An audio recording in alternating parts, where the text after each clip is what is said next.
Hello everyone, welcome back to my channel. আজকে আমি রান্না করব রাঁধুনি রেডিমিক্স মাংসের মশলা দিয়ে খাসির মাংস। রাঁধুনি রেডিমিক্স মাংসের মশলা দিয়ে খুব সহজে তৈরি করা যায় খাসির মাংস, আর এটা খেতেও অনেক মজার হয়ে থাকে। তাই এই মশলা দিয়েই আমি এই রান্নাটা করব। তাহলে চলুন দেখা যাক আমি এই রেসিপিটি কিভাবে তৈরি করছি।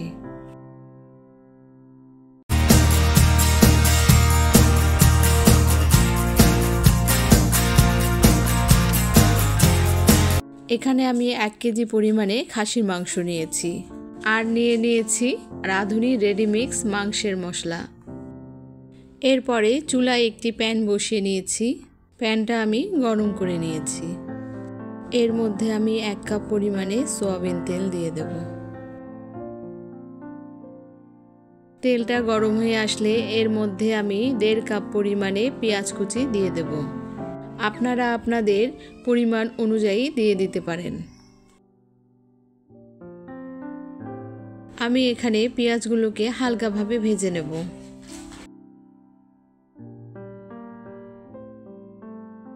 পেঁয়াজগুলো হালকাভাবে ভাজা হয়ে গেলে এর মধ্যে আমি 1 কাপ পরিমাণে পেঁয়াজ বাটা দিয়ে দেব। 2 টেবিল চামচ পরিমাণ রসুন বাটা, আর 2 টেবিল চামচ পরিমাণ আদা বাটা। এরপরে দিয়ে দেব রাঁধুনি রেডিমিক্স মাংসের মশলা। এখানে আমি রাঁধুনি রেডিমিক্স মাংসের মশলা পুরোটাই দেব না, এখানে আমি 1 প্যাকেটের অর্ধেক পরিমাণে দিয়ে দিয়েছি। এর মধ্যে দিয়ে দিলাম 2 টেবিল চামচ পরিমাণ মরিচের গুঁড়া। এরপরে মশলাগুলো আমি ভালোভাবে নেড়েচেড়ে নেব।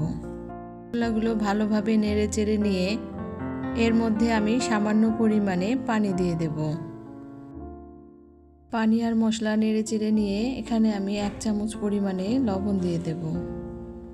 1 চামচ পরিমাণে হলুদের গুঁড়া দিয়ে দেব। আর দিয়ে দেব 3-4টা দারচিনি, 3-4টা এলাচ, 3-4টা লং, 3-4টা তেজপাতা ছিঁড়ে এর মধ্যে দিয়ে দেব। এগুলো নেড়েচেড়ে নিয়ে ধুয়ে রাখা খাসির মাংসগুলো এর মধ্যে দিয়ে দেব। এর মধ্যে দিয়ে দেব 1 চামচ লবণ অথবা স্বাদমতো লবণ। মাংসের মধ্যে আমি 1/2 কাপ পরিমাণে পানি দিয়ে দেব। মাংসটাকে সিদ্ধ হওয়ার জন্য আমি ঢাকনা দিয়ে ঢেকে রাখবো 7 থেকে 8 মিনিটের জন্য। 7 থেকে 8 মিনিট পরে ফিরে এলাম। খাসির মাংস থেকে অনেকটা পরিমাণে পানি বের হয়েছে। মাংসগুলোকে সিদ্ধ হওয়ার জন্য আমি আরও 8 থেকে 10 মিনিটের মতো ঢাকনা দিয়ে ঢেকে রাখবো।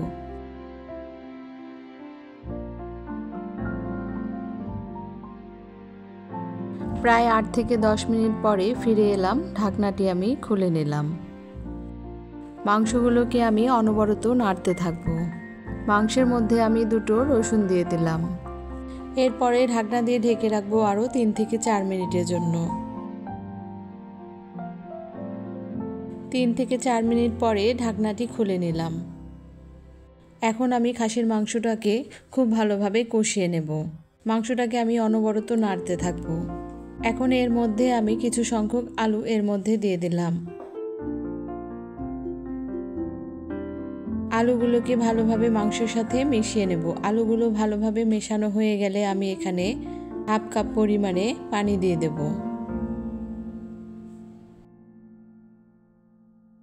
মাংসগুলো ভালোভাবে নেড়েচেড়ে নিয়ে আমি ঢাকনা দিয়ে ঢেকে রাখবো। 4 থেকে 5 মিনিটের জন্য আমি ঢাকনা দিয়ে ঢেকে রাখবো।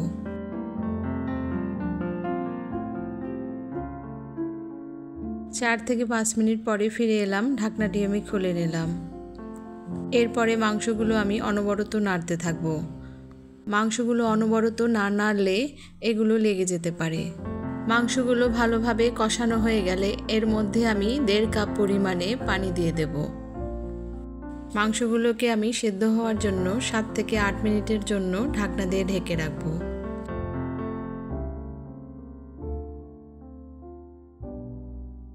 7 থেকে 8 মিনিট পরে ফিরে এলাম। ঢাকনাটি আমি খুলে নিলাম। খাসির মাংসের ঝোলটা আমার ঘন হয়ে গিয়েছে। খাসির মাংসের রান্নাটি আমার হয়ে গিয়েছে। এখন আমি একটি পাত্রে এগুলোকে নামিয়ে নেব। দেখুন কত সহজেই তৈরি হয়ে গেল রাঁধুনি রেডিমিক্স মাংসের মশলা দিয়ে খাসির মাংস। আপনারা চাইলে আপনাদের বাড়িতেও এইভাবে সহজ পদ্ধতিতে রাঁধুনি রেডিমিক্স মাংসের মশলা দিয়ে তৈরি করে ফেলতে পারেন খাসির মাংস। আশা করছি আমার এই রেসিপিটি আপনাদের ভালো লেগেছে।